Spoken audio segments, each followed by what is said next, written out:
아멘. 우리 함께 일어나셔서 오늘 우리에게 주신 하나님의 말씀 룻기 1장 16절에서 18절의 말씀을 우리 한 목소리로 같이 읽겠습니다. 시작. 그러자 룻이 대답하였다. 나더러 어머님 곁을 떠나라거나 어머님을 뒤따르지 말고 돌아가라고는 강요하지 마십시오. 어머님이 가시는 곳에 나도 가고 어머님이 머무르시는 곳에 나도 머무르겠습니다. 어머님의 결례가 내 결례이고 어머님의 하나님이 내 하나님입니다. 어머님이 숨을 거두시는 곳에서 나도 죽고 그곳에 나도 묻히겠습니다. 죽음이 어머님과 나를 떼어놓기 전에 내가 어머님을 떠난다면 주님께서 나에게 벌을 내리시고 또 더 내리신다 하여도 달게 받겠습니다. 나오미는 룻이 자기와 함께 가기로 굳게 마음먹은 것을 보고 더 이상 말리지 않았다. 아멘. 주님의 말씀입니다. 우리 옆에 계신 분들에게 축복해 주세요. 하늘 복 받으세요. 하늘 복 받으세요. 네, 사랑합니다. 축복합니다. 하늘의 온갖 신령한 복이 여러분과 여러분의 가정에 임하게 될 줄로 믿습니다. 사진 한 장을 좀 보여드리면서 말씀을 시작하려고 합니다. 이번 주에 있었던 뉴스인데요. 디즈니 유람선에서 5살짜리 딸 아이가 떨어졌는데 아버지가 그걸 보자마자 지체 없이 뛰어내려서 아이를 구했습니다. 이게 가능한 일인지 생존 확률은 얼마나 될 것인지 따지지 않았습니다. 딱 한 가지만 생각했던 거죠. 아이를 살려야겠다. 여러분, 이것이 복음이고 이것이 선교입니다. 사랑이신 하나님께서 자기 자신을 내어주신 것입니다. 그래서 물에 빠져 헤매이는 우리를 살려주시는 것입니다. 그래서 Living God is a missionary God and the Bible is a missionary book 이라고 하는 말이 생겨난 것이죠. 영국의 존 스타트 목사님께서 하셨던 말씀입니다. 살아계신 하나님은 선교하시는 하나님이시요 하나님의 말씀 성경은 선교에 관한 책이다 라고 말씀하십니다. 여러분, 말에는 마음이 담겨 있습니다. 그래서 성경 말씀 어디에 펼쳐봐도 그 안에는 하나님의 마음이 담겨 있는 것이죠. 마치 우리의 몸에 어디를 찔러도 피가 나오잖아요. 마찬가지로 성경에 어디를 펼쳐보아도 거기에서는 예수 그리스도의 보혈이 흘러나옵니다. 성경 어디를 펼쳐봐도 그 안에는 하나님의 사랑이 담겨 있고 그것은 결국 선교로 나타나게 되는 것입니다. 그래서 성경은 미셔너리 북임에 틀림이 없습니다. 오늘 우리가 자녀들과 함께 살피는 말씀은 룻기입니다. 그런데 보통 선교 파송식을 할 때 룻기를 잘 읽지는 않습니다. 그러나 이 안에도 예외 없이 열방과 온 민족을 향한 하나님의 마음, 하나님의 선교가 참으로 선명하게 그리고 웅장하게 기록되어 있습니다. 룻기가 이렇게 시작이 되죠. 사사시대에 그 땅에 기근이 든 일이 있었다라고 했습니다. 그러니까 룻기의 배경은 사사기구나, 사사시대였구나 라고 하는 것을 알 수가 있겠죠. 자, 그런데 사사시대는 어떤 시대라고 했죠? 지난 시간에 기억이 나시나요? 사사기의 맨 마지막 장 마지막 절에서 뭐라고 했죠? 같이 읽습니다. 시작. 그때에는 이스라엘에 왕이 없었으므로 사람들은 저마다 자기의 뜻에 맞는 대로 하였다. 자기 마음대로 자기가 왕이 되어서 자기 멋대로 하며 살았던 시대가 바로 사사시대라는 것입니다. 그 말씀과 함께 사사기가 끝을 맺습니다. 그리고 바로 그 다음 절에서 룻기 1장 1절에서 이렇게 말씀을 하는 거죠. 사사시대에 그 땅에 기근이 든 일이 있었다. 그러니까 룻기는 사사시대를 배경으로 그 어둠 속에서 쓰여진 말씀이라고 하는 것입니다. 저는 여기서 창세기 1장 2절의 말씀이 생각이 납니다. 태초에 하나님이 천지를 창조하셨다라고 했는데 그 창조의 배경이 어떠하냐? 땅이 혼돈하고 공허하며 어둠이 깊음 위에 있고 라고 했습니다. 그러니까 이 장면을 생각해 보면 혼돈과 공허와 깊은 어둠, 이건 아무리 생각해 봐도 이건 세상의 끝이지 세상의 출발이라고 하기는 좀 어색합니다. 어울리지가 않습니다. 그런데 이 공허와 혼돈과 깊은 흑암을 배경으로 하나님의 창조의 역사가 시작이 되었다는 것입니다. 사사기와 룻기의 관계가 꼭 그렇습니다. 사사기는 칠흑과 같은 어둠, 혼돈과 공허함, 깊은 암흑이라고 이야기할 수 있을 것입니다. 근데 바로 그것을 배경으로 해서 룻기를 통해서 하나님의 새로운 역사의 창조가 시작이 된다라고 하는 것이죠. 그것이 바로 룻기의 말씀입니다. 자, 그때에 무슨 일이 일어났던 것이냐? 이스라엘 땅에 기근이 있었다고 했어요. 자식들을 먹여 살릴 길이 없는 것입니다. 그래서 아비멜렉은 눈물을 머금고 가족들과 함께 이방인의 땅 모압으로 이주합니다. 저들이 모압으로 옮겨간 그 이유는 바로 기근이었던 것이죠. 그리고 바로 그곳에서부터 하나님의 역사가 시작이 됩니다.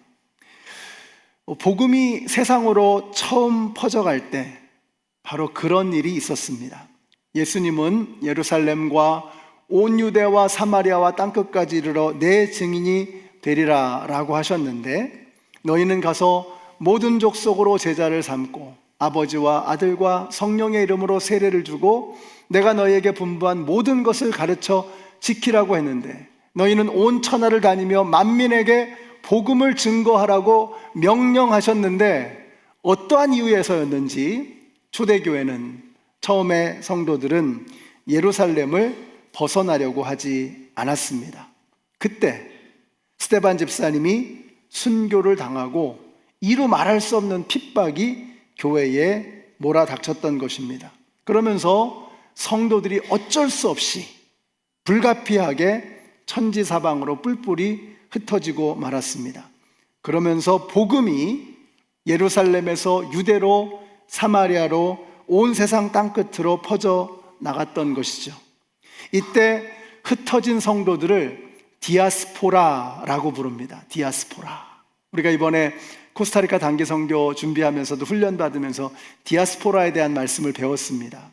디아스포라라는 말은 흩뿌려진 씨앗이라는 뜻입니다. 뿌려진 겁니다. 여기저기에 흩어져 뿌려진 씨앗이라는 뜻이죠. 여러분, 박해 자체가 좋은 일일 수는 없습니다. 그러나 박해가 아니었다면 선교는 계속 지체되었을 것입니다. 박해를 통해서 교회는 흩어졌고 그들이 복음의 디아스포라가 되었던 것입니다. 하나님께서는 지금도 우리를, 저와 여러분을 복음의 씨앗으로, 디아스포라로 흩뿌리십니다.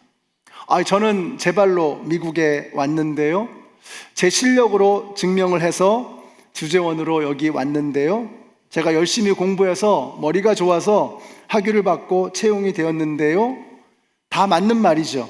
그러나 여러분, 하나님이 막으시면 우리는 한 발자국도 움직일 수 없는 그런 존재들입니다. 그러므로 하나님께서 저와 여러분을 이곳에 있게 하신 분이십니다. 그것은 결코 우연이 아니고 하나님의 계획이었음을 잊지 마시기 바랍니다. 그러므로 디아스포라는요, 무작위로 흩뿌려진 그런 씨앗이 아닌 것이죠. 디아스포라라는 말은 농부가 목적을 가지고 그곳에 심는 것입니다. 여러분이 어쩌다 보니까 디트로이트에 오신 게 아닙니다. 하나님께서 분명한 목적을 가지고 바로 이곳에 여러분을 흩으시고 뿌리시고 여기에 심으신 것입니다.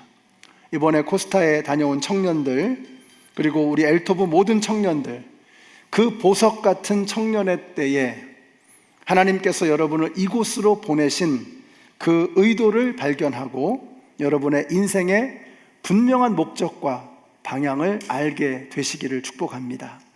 내일 코스타리카로 떠나는 9분의 단기 선교 팀원들, 결코 우연이 아닙니다.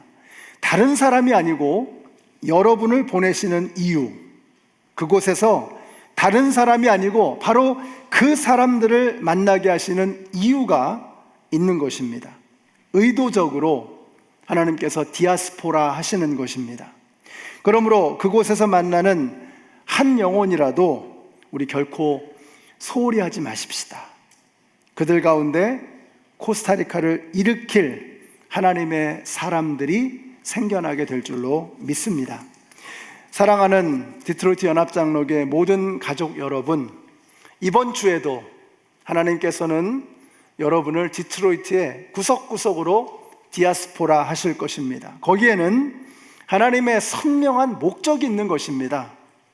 여러분을 그곳에 보내셨다면, 여러분에게 그 상황을 만나게 하셨다면, 여러분에게 그 사람을 만나게 하셨다면, 여러분, 그것은 그냥 우연히 되어지는 일이 아니라 하나님께서 의도와 목적을 가지고 바로 그 상황을 맞이하게 하고 바로 그러한 사람들을 만나게 하신 것입니다. 그러므로 여러분이 어떠한 상황에 있으시든 어느 누구를 만나시든 그곳에서 최선을 다하시는 저와 여러분이 되시기를 바랍니다.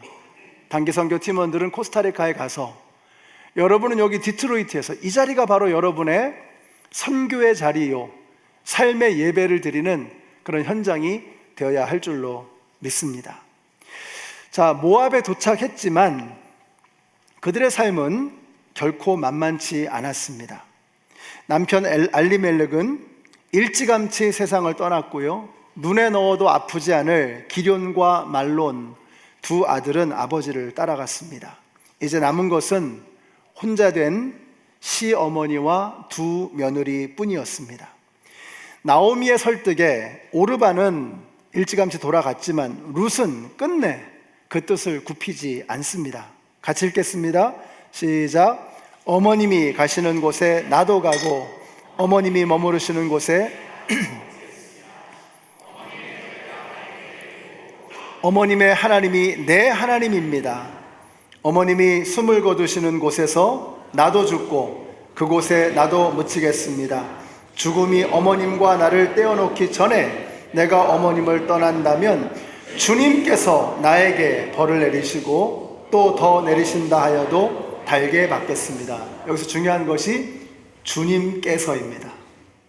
이게 이제 번역에 좀 아쉬움인데, 우리말로는 주님께서라고 번역했지만 원어로 보면은 이게 여호와라는 단어를 쓰고 있습니다. 하나님의 이름이잖아요. 하나님의 이름. 생각해 보세요. 엄청난 일이 벌어지는 겁니다. 지금 모압 여인, 이방 사람의 입에서 여호와 하나님, 하나님의 이름이 선포되고 있는 거예요. 어떻게 이런 일이 벌어질 수 있었을까? 이유는 하나입니다. 나오미 때문입니다. 시어머니 때문입니다. 나오미가 여호와의 이름으로 기도하고 여호와께 기도하면서 엎드리면서 그 삶을 살아가는 거예요. 그런데 여호와의 이름을 부르기는 부르는데 뒤돌아서서 이 룻을 핍박하고 구박을 하고 또 꼬집고 어렵게 하고 이러면 어땠을까요? 룻이 어떻게 했을까요? 나오미가 이스라엘로 돌아간다고 할 때 어머니 그동안 감사했습니다. 안녕히 가세요. 이러지 않았겠습니까? 그런데 뭐라 그래요? 어머니의 하나님이 나의 하나님입니다. 여호와 하나님의 이름을 부르면서 어머니의 하나님이 나의 하나님입니다 라고 고백하고 있는 것입니다. 왜 그랬을까요? 저는 이것이 선교의 방법, 전도의 방법이라고 믿습니다. 옆에서 룻이 본 겁니다. 시어머니 나오미가 어떻게 신앙생활하는지를 본 거예요. 왠지 나오미는 모압의 여성들과는, 아줌마들과는 좀 달랐던 거예요. 이분은 따뜻한 거예요.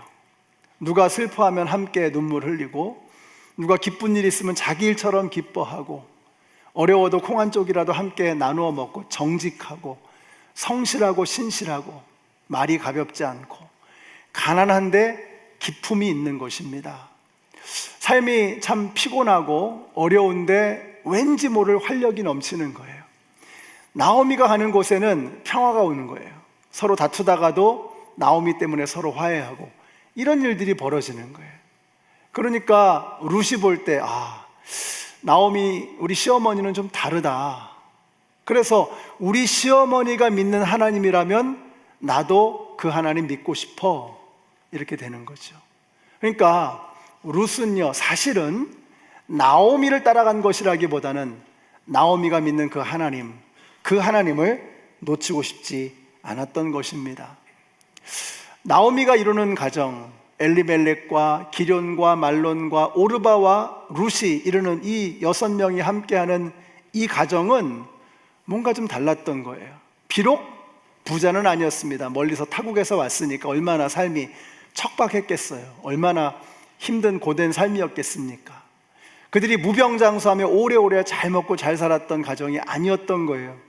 그럼에도 불구하고 이 가정은 뭔가 다르구나, 모르긴 몰라도 분명히 화목하고 행복한 가정이었을 것입니다. 끼니 걱정을 해도 하루의 삶이 힘겹고 지치고 어려운 일이 어려웠을지라도 그들의 가정은 분명 행복했을 거예요.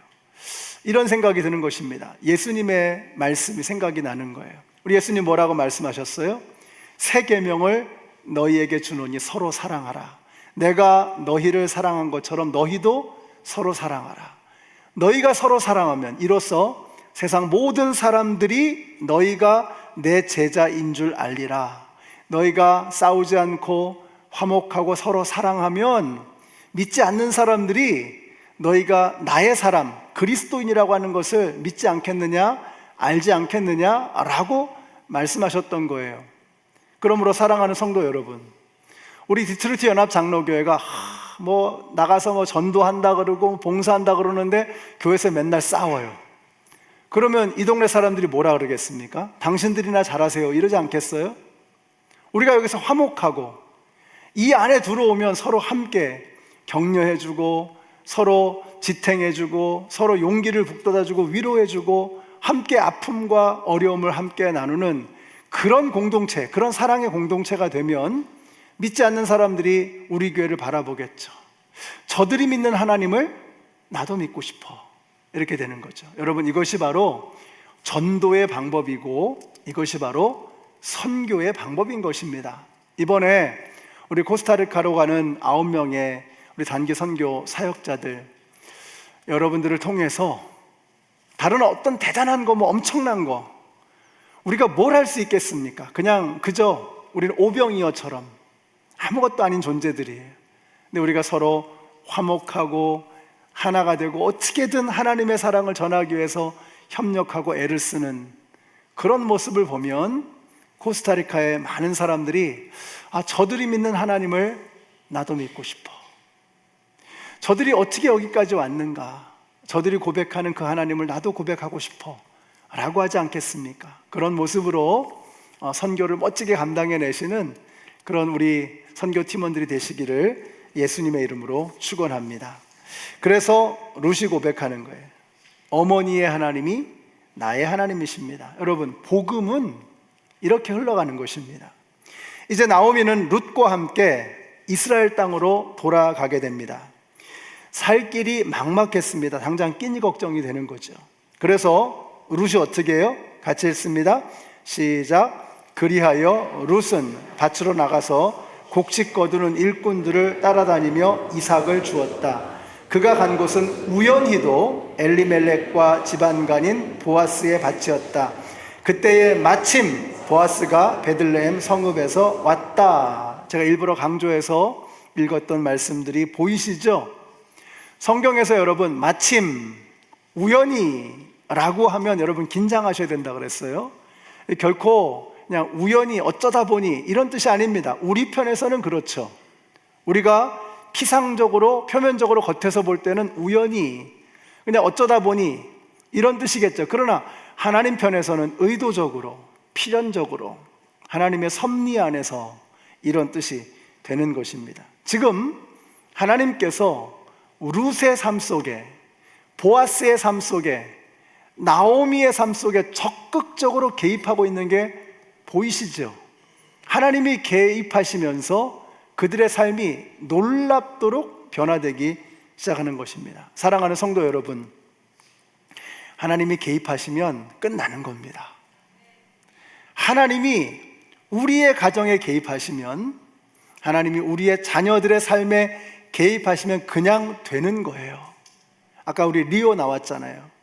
하나님께서 리오의 삶에 개입하셔서 그와 함께 하시면 리오의 삶은 그냥 하나님께서 책임지시는 삶이 되는 거예요.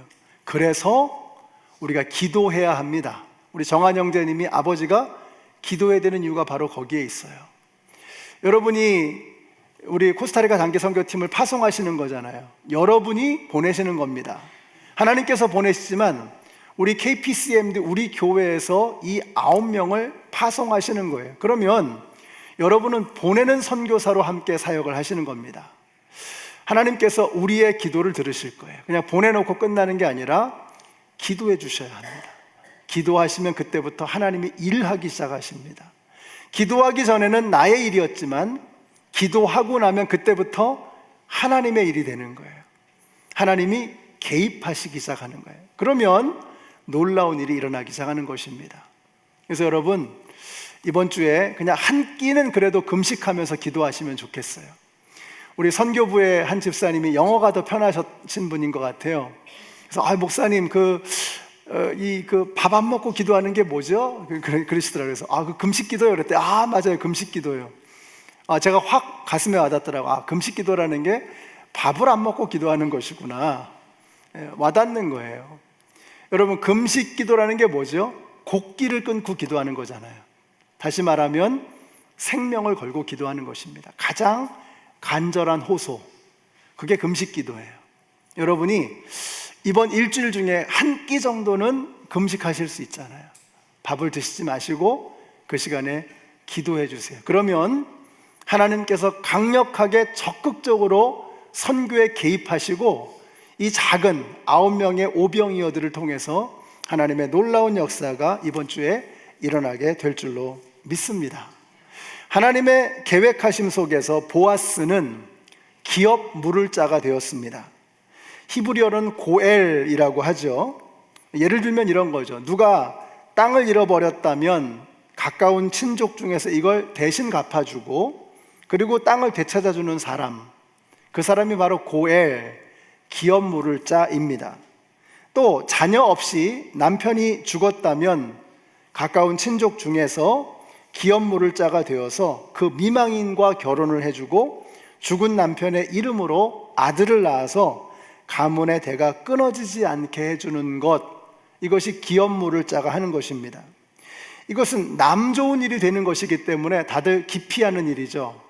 그게 나한테는 별로 도움이 안 되잖아요. 다른 가문을 위해서 내가 다 물질을 쓰고 시간을 쓰고 에너지를 써야 되는 그런 일이기 때문에 웬만하면 기업 물을 자가 되려고 하지 않는 것이죠.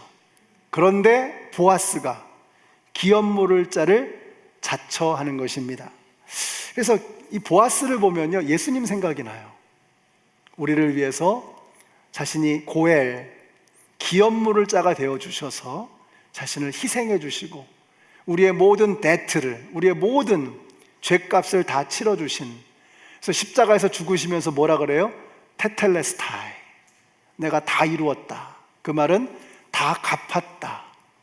기업 물을 자가 되어서 다 갚아주었다 라고 하는 것입니다. 그럴 이유가 없는 분이세요. 그렇게 하지 않으셔도 상관없는 분이신데 나를 위해서 예수님께서 대신 희생을 치르시고 목숨을 내어 주신 것입니다.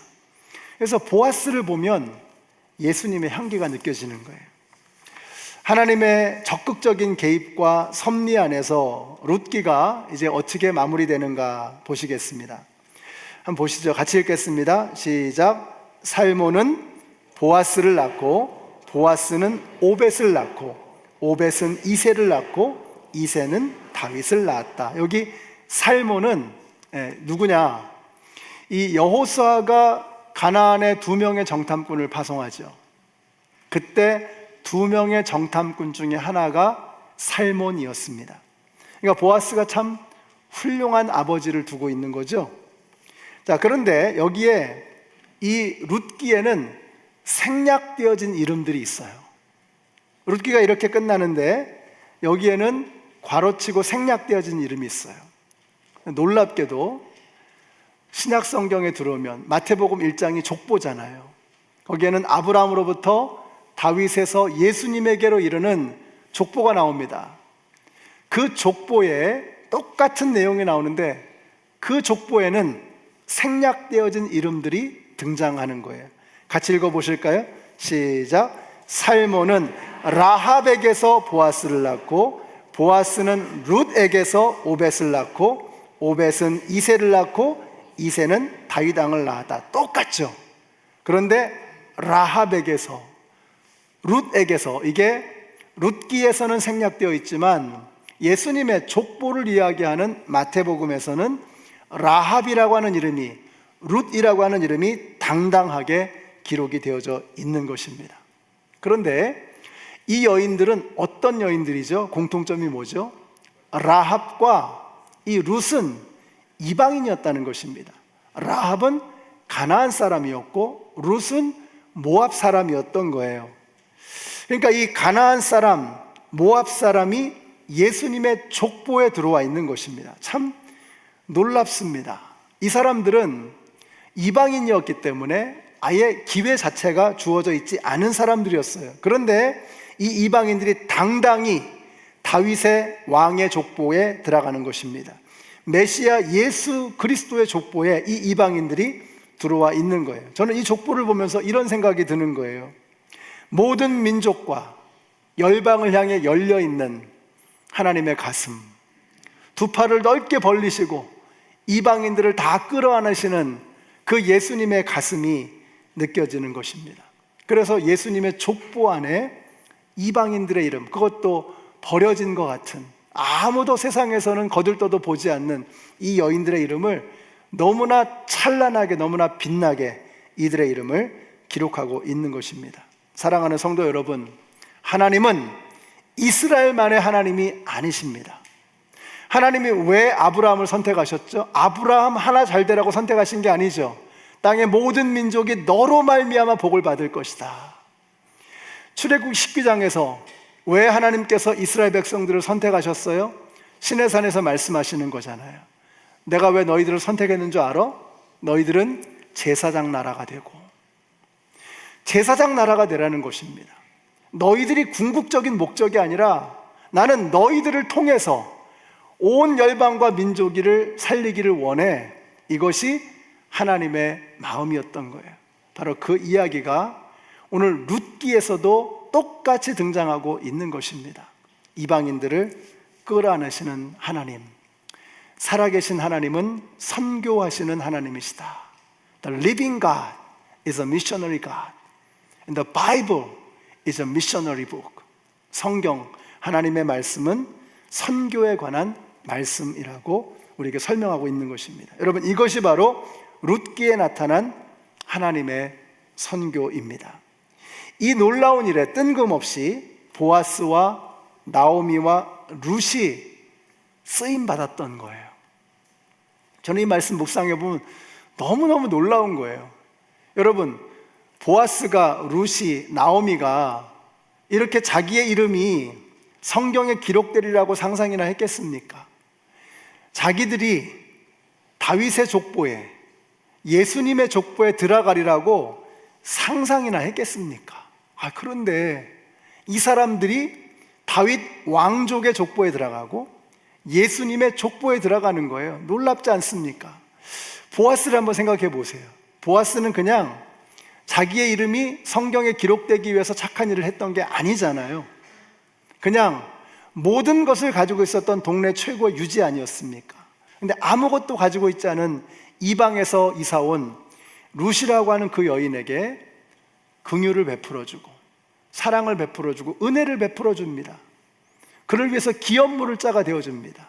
그 여인을 배려해주고 돌봐주고 보호해주고 인격을 존중해주는 그런 보아스의 모습. 나오미가 모압 땅, 이방 땅에 가서도, 그곳에 가서도 믿음을 지키면서 신실하게 주위의 사람들에게 하나님의 사랑과 은혜를 전해주는 삶을 하루하루 살아갔던 것이죠. 그러면서 룻이 바로 다윗의 증조 할머니가 되었던 것입니다. 너무나 놀랍잖아요. 여러분, 우리의 삶이 그러한 것입니다. 여러분이 살아가시는 하루하루의 삶이 쌓이고 쌓여서 우리가 하나님의 나라를 이루어가고 하나님의 역사를 만들어가는 것입니다. 우리는 몰라요. 우리가 어떻게 쓰임받을지, 우리의 삶이, 우리의 생애가 어떻게 기록되어질지 우리는 모르잖아요. 그걸 다 알고 계산하고 사는 사람이 없지 않습니까? 그냥 다만 우리는 내가 처해 있는 삶의 자리에서 나에게 다가오는 사람들에게 최선을 다하는 겁니다. 사랑을 베풀고 따뜻하게 대하고 그들의 인격을 존중해주고, 그렇게 살다 보면 그러한 우리의 삶을 하나님께서 아름답게 엮어서 하나님의 나라를 만들어 가시고 하나님의 역사를 이루어 가시는 거예요. 그러니까 여러분, 미리 계산하지 마시고 추측하지 마시고, 다 틀립니다. 그거 다 말이 안 됩니다. 그냥 나에게 주어져 있는 하루하루의 삶을 성실하고 신실하고 따뜻하고 정직하게 최선을 다해서 어느 누구에게도 함부로 대하지 말고, 이 사람이 바로 하나님께서 나에게 보내주신 사람이라고 하는 것을 믿고, 하나님의 섭리, 하나님의 뜻임을 믿고 그 사람들에게 최선을 다하는 그러한 한 주간의 삶을 살아가시는, 그래서 여러분의 삶이 예배가 되어지고 여러분의 삶의 현장에서 영혼 구원의 역사가 나타나고 여러분의 삶을 통해서 하나님의 나라가 이곳에서, 그리고 코스타리카 땅에서 이루어지는 이번 한 주간의 삶이 되시기를 예수님의 이름으로 축원합니다. 기도하겠습니다. 하나님, 감사합니다. 우리는 참 미련하고 한 치 앞을 내다볼 수 없는 미물과 같은 그러한 존재들이지만, 하나님께서 저희들을 선택하셔서 하나님 나라의 그 광대하고 위대한 역사를 이루어가는 그러한 귀한 한 사람 한 사람으로 써주시니 너무나 감사합니다. 이제 우리 앞에 주어져 있는 그 모든 순간들, 모든 한 사람 한 사람이 우연이 아님을 확신하며 그곳에서 최선을 다하며 삶의 예배로 우리의 삶을 이어가는 이번 한 주간의 삶이 되게 하여 주시옵소서. 예수님의 이름으로 기도드렸습니다. 아멘. 성찬식을 거행하겠습니다.